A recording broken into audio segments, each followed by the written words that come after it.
There's been a bit of a ruckus in the Warhammer 40k community in recent days after the parent company Games Workshop decided to make some changes to the lore of their fictional universe, and well, they haven't exactly been well received. But what changes did they make to cause such a backlash, you might ask? Well, this is where I'm going to have to delve into the lore a little bit, so indulge me. The simplistic view is that Warhammer 40k is set in a fictional future where mankind is locked into a state of constant warfare across the galaxy and has devolved into a kind of quasi-religious military dictatorship where human life is cheap and all that matters is the survival of the Imperium. To quote the company themselves, "In the grim darkness of the 41st millennium, there is only war." Nice. It's a neat setting for tabletop wargaming, and there's an absolute metric ton of lore and history that's gradually been built up around it over the decades. In fact, you can actually ignore the gaming side of things altogether and just immerse yourself in the fictional worlds. There's more than enough books, short stories, graphic novels, video games and magazine articles to keep you amused for decades. Anyway, one of the most iconic symbols of the 40k universe has got to be the Space Marines, genetically and surgically enhanced super soldiers wrapped up in power armor that are deployed to the most critical war zones across the galaxy. They're the very apex of human warfare, and the elite amongst them are the Custodes, the personal bodyguards of the Emperor of Mankind.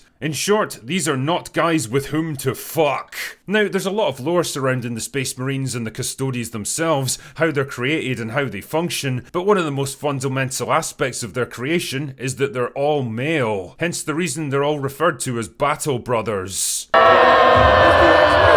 I know, right? Who would have thought that an oppressive, xenophobic, totalitarian military regime wouldn't have diversity and inclusion initiatives? The reasons for this are a combination of established lore, the target audience, and, well, basic common sense. From the lore side of things, the process for creating Space Marines is only compatible with male physiology, and there's no way to adapt it to work on female bodies. The super advanced technology used to do it is barely even understood by this point in history, and to be honest, there's never been a whole lot of incentive to pursue it because, well, what's the point? Only the strongest, toughest, and most resilient individuals can even hope to survive the process of being turned into a Space Marine, much less a Custodes. To put it into context, less than a fraction of 1% of the population would even be considered as candidates, which pretty much rules women out of the equation, so it always seemed like a question that basically answered itself. And if I had to guess, I'd say a lot of this probably comes down to Games Workshop having a solid understanding of their target audience and what they like. Because, how can I put this? Not all that many girls are into tabletop wargaming.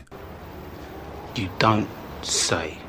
There's some, for sure, I'm not taking anything away from them, but generally if I had to pick the people who are most likely to be into things like Warhammer, well, it's gonna be guys like this. And for a good 30 years or so, everyone seemed pretty happy with that state of affairs. The problem is that Warhammer started to get popular, really popular, and so it was only a matter of time before it attracted the attention of modern audiences. Not tabletop gamers playing today, of course, or even just women who happen to enjoy the hobby, but instead activists who totally don't give a shit about anything to do with 40k, but just want to score another little victory in the endless war to dominate every single aspect of entertainment and culture. The push to make the world of 40k more diverse and inclusive has been going on for a while now, and one of the big objectives they've been gunning for is female Space Marines. Because truly, what woman doesn't want to see herself represented as a psychopathic 8-foot-tall genetically engineered killing machine? It doesn't matter to these people that 30 years of lore says it can't be done. It doesn't matter that most actual gamers don't want to see it happen. It doesn't matter that there's already entire armies of female-only soldiers specifically created to give women more of a presence in the game worlds. All that matters is winning, breaking down another barrier, homogenizing and blending everything together into an indistinguishable grey sludge of inclusion, gleefully taking another treasured thing away from their enemies so they can gloat about it and push for even greater victories next time. And a few days ago, they moved one step closer to their goal with the release of a new rulebook from Games Workshop, where it casually dropped in the fact that female Custodes are now apparently a thing. Fuck. That's pretty interesting, considering they've literally never been spoken about before, and everything we know about them suggests that can't happen, but okay, sure. Naturally, fans were confused by this, and when they were questioned about it on Twitter, Games Workshop's response was simple and blunt. Since the first of the 10,000 were created, there have always been female custodians.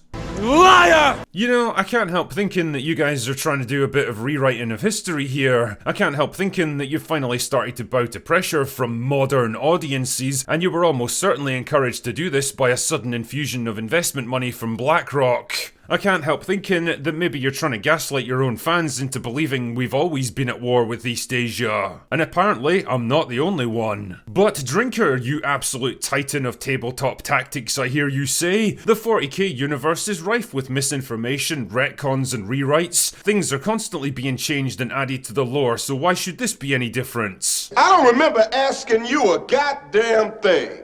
Well, let me stop you there, heretic, because there's a few little misconceptions that I'd like to clear up on this one. The development of the Warhammer universe over the past 30 years is less of a constantly shifting chessboard and more like a telescope that's slowly coming into focus. In the early days, back in the 80s, things were intentionally vague and a lot of details were still waiting to be filled in because the developers hadn't worked everything out yet. But over the years, those details have been filled in with hundreds of articles, books, games and rule sets, and while certain details might have been corrected and expanded on many times over, the general setting, history, characters, rulebooks and foundations of the world have actually stayed extremely consistent. So no, that excuse doesn't wash with me anymore, boyo. And as I've mentioned in previous videos, the lore is something you should respect enough to work around instead of constantly changing. Because believe it or not, people actually get invested in this stuff. They buy into the fictional world you've created, and the more you fuck with that, the more difficult you make it for those people to stay invested because they know that at any moment, some prick might decide to completely rewrite it to suit their own selfish bullshit needs. But Drinker, it's just one little change. Why do you care so much if there's female custodies? That's an interesting question, but here's an even better one. Why did you care so much that there weren't female custodies? Why did it bother you so much that you've spent years complaining about it? Why do you feel so strongly that this thing must be changed? And why do you get so defensive when people question you about it? As heel versus babyface so correctly observed, it's really easy to ask the old, why do you care so much question